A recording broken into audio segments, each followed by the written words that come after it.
Merry Christmas everyone! My name is Chanela C. Marciano, your teacher in TLE subject. We are now in the module 8 for the second quarter.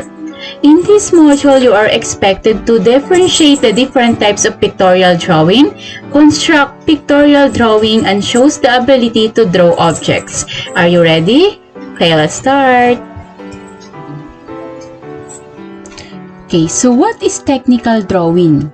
It is essential for communicating ideas in industry and in engineering.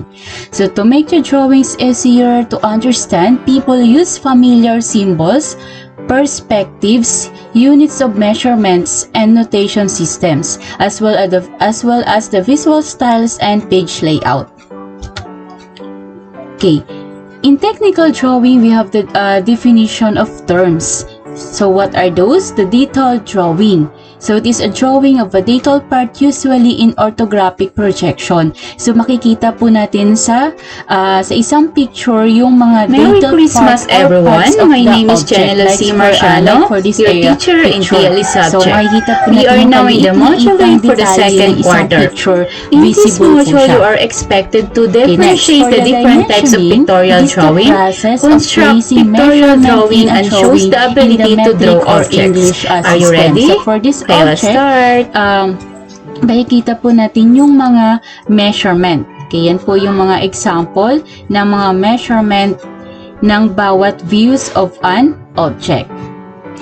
Okay, next. For isometric drawing, pictorial drawing showing the three views of the object tilted 30 degrees. Okay, ito po ay nakaangat siya ng 30 degrees. Makikita po natin yung tatlong view, yung top view, the right side view, and the front view. Next is oblique drawing. So an oblique drawing is a kind of pictorial drawing of an object, one surface of which is shown parallel to the frontal plane and the other is inclined. So ito po mapapansin nyo may color blue na nakalagay dyan, naka-parallel siya to each other and oblique to plane. Okay, next. For the orthographic projection, ito yung diniscuss natin sa Module 7, which is presentation of an object in two or more views by projecting the outline. So, ayan yung ating orthographic projection, which is nakikita natin yung ating tatlong views, the top view, the front view, and the right side view. Okay. Next, for the overall dimension, it is the total width, height, and depth of the object. Okay, yan. So, ito yung ating height, yan. Yung ating width, at saka yung ating depth. So, total na po yung nakikita natin dyan. Okay, next. For the perspective drawing, it shows an object as it appears to our eye. So, kung ano yung nakikita natin sa ating mga mata kapag tinitingnan natin yung object. So, for example, another example, yan po, ang example ng perspective drawing. So, kapag tiningnan natin, parang paliit siya ng paliit.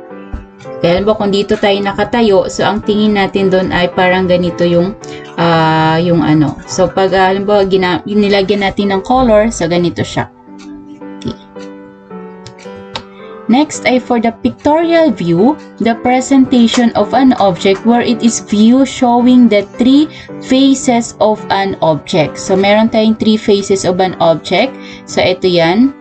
The perspective view of a coffin, the isometric view, and the oblique projection. So, etong tatlo. So, Okay, next is working plan. So the working plan is a freehand drawing showing all the information needed to construct an object. So pag nagpagawa kayo ng plano nyo, so ganito yung makikita ninyo as an example. So next, the pictorial sketching. It is a type of drawing whose main objective is to present as it appears to the eye of the viewer. So pinapakita sa atin kung ano ba talaga yung ine-expect natin. So parang tumitingin tayo sa isang picture. So we have the three kinds of pictorial drawing: the isometric, oblique, and perspective. Okay, for the isometric drawing, a pictorial drawing showing the three surface of the object. So, nakaangat siya. Ibig sabihin ng tilted, nakaangat siya ng 30 degrees. Ito po. So, kung mapapansin nyo, yan, nakaangat siya. Itong part na to, nakaangat siya ng 30 degrees in front of the observers. Okay. Then, the isometric lines are lines drawn parallel to the isometric axis. Okay, so yan pa yung isometric drawing.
Okay, for the oblique drawing, it is a simple type of technical drawing of graphical projection used to produce the two-dimensional images of three-dimensional objects. Okay, so we have the two types of oblique drawing, the cavalier and the cabinet. So pag sinabi natin cavalier, an oblique drawing which deep axis lines are full scale or full size. So makikita po natin yung actual size ng isang object. Yan. Pag sinabi natin cabinet ay kalahati siya. Okay, yan. So deep axis lines are drawn 1/2 scale. Okay. Next.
Next, for the perspective drawing, it is a technique used in art and design to represent the three-dimensional, yung 3D images on a two-dimensional picture plane. So we have the 1-point perspective, 2-point perspective, and the 3-point perspective. Okay. Ayan, pag sinabi natin 1-point perspective, ito po yung layout. So, step by step. Pag sinabi natin 2-point perspective, it is a type of linear perspective. It's a method using lines to create the illusion of space. Pero magbigay na nito.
Okay, so that's all our topic for the Module 8. Thank you very much and bye!